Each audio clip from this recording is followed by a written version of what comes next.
Here's your weekly story about what happens when our federal government is led by people who are very weak and not very smart.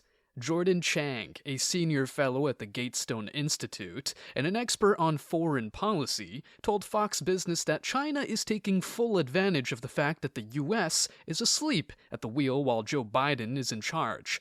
The one thing that we know is that China is making fast preparations for war now, and that's not the end of it. He went on to say that the Pentagon needs to act much now before the situation gets way out of control. Mark Milley, chairman of the Joint Chiefs of Staff, just about 24 hours ago said all of this was overheated rhetoric, the way he put it. But the point is, China is preparing to kill Americans, and we've got to prepare to defend ourselves. And the Defense Department is making slow, really slow, molasses-slow preparations to oppose China.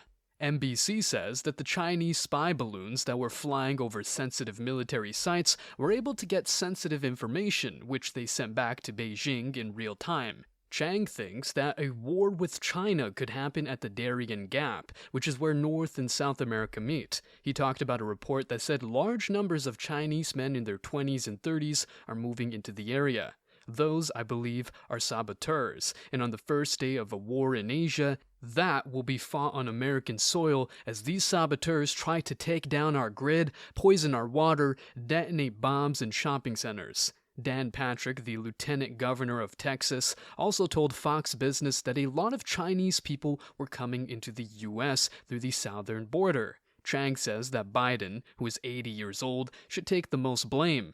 It's up to the American people to put pressure on Biden so that he cannot get away with doing the minimum. This is critical right now. China is doing so many different things that are ominous, and yet people in the Pentagon, people in the Oval Office, they're just pretending not to notice.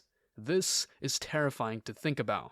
Do you buy it? Are you worried about China plotting and planning to take the US down? Let us know in the comments section below.